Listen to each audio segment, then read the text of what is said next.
So this is Clinton Lofts, a 30-unit apartment building here in Trenton. And it's at a sort of a crossroads, a very important couple of streets in Trenton. And it's also within a historic district. So it's an anchor site that's been empty for more than 40 years. The previous building had been demolished, I think in the 90s, and the site has sat vacant ever since then. So a big part of the project was to try to restore the sort of the street wall, the traditional street wall for Clinton, South Clinton Avenue and Hamilton Avenues, and to really provide a series of new modern homes that start to replicate the rhythm and the variety of the surrounding architectural context.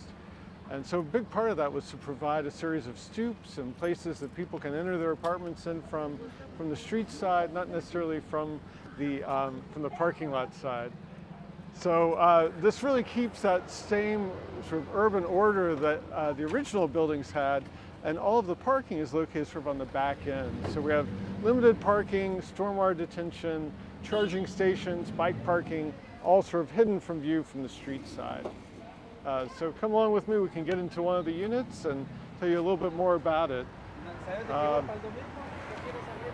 So as you can see, it is a very busy intersection. There's a lot of businesses further down on Clinton Avenue and Hamilton Avenue. We're very close to the train station and also the light rail, about 3 or 4 blocks from each one. So part of the appeal of this is that it's great for commuters, great for people that don't necessarily need a car or are happy to deal with their bicycle to get to work, or just using pedestrian access and the infrastructure that Trenton already has. There's a grocery store about 2 blocks that way. There's a park 3 blocks that way. The arena 2 blocks that way.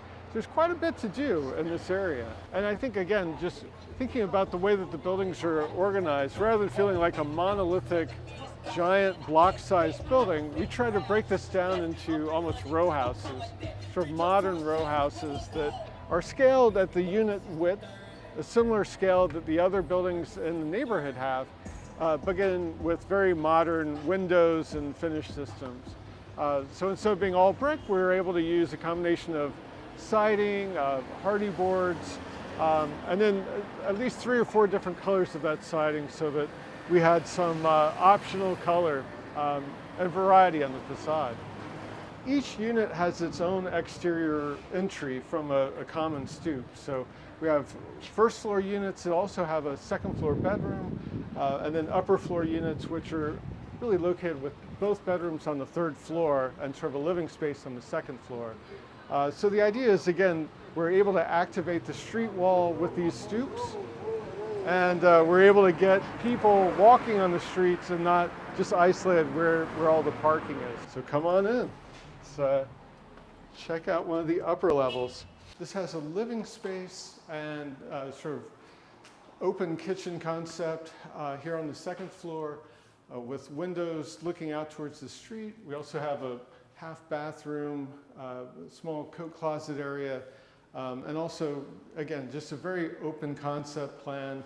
So there's a lot of variety in terms of how you could set this up and have your living space, sort of a dining area, and kind of configure that as people would like.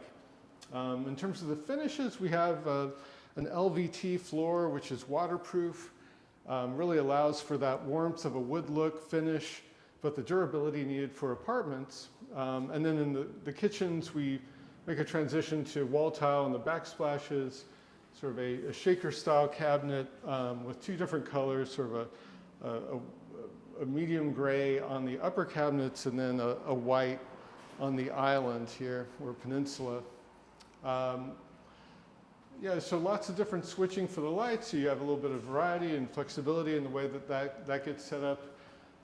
And also, as you can see, we've got operable windows here on the front. So we typically have outswing casements in the building, so that allows us to keep all of the window screens on the inside face, while also having child protective limiters on those windows.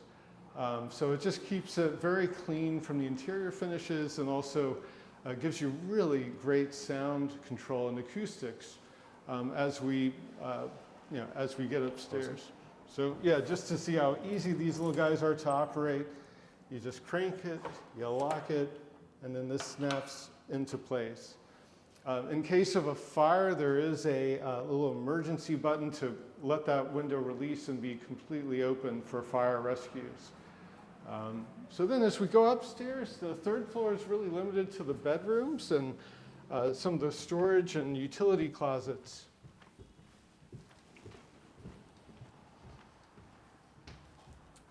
So this, you kind of arrive at a shared corridor landing area. The front bedroom, again, on that same exposure as the living room, also has the 3 larger casement windows with a smaller fixed window. Walk-in closet, we kind of shift to carpet on the flooring for the bedrooms. And each bedroom also has a ceiling fan for additional ventilation and just additional comfort. I think one nice feature in the bedrooms on the front, we have these little notches in plan that really work well for desks or even just like a little makeup vanity area within each of the bedrooms. So it's a pretty wide space, and we think it gives a lot of flexibility for arranging furniture within here. Within the corridor, we have access to the bathroom.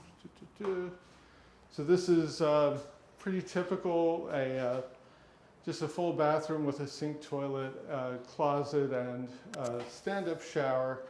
You know, it's fairly spacious. We also have little medicine cabinets built into the walls, with a lot of storage, you know, both in the closets and also below the sinks.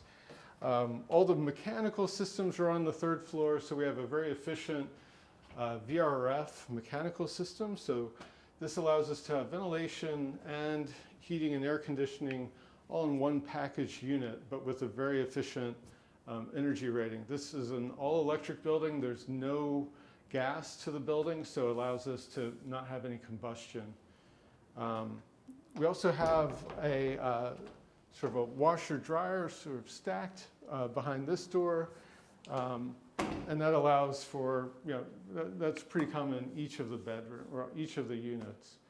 Finally, the last bedroom, it's on the kind of quiet side of the building, very large bedroom, and it gives also a full walk-in closet as well. Again, we've got the ceiling fans, typically 2 windows on these back units as well.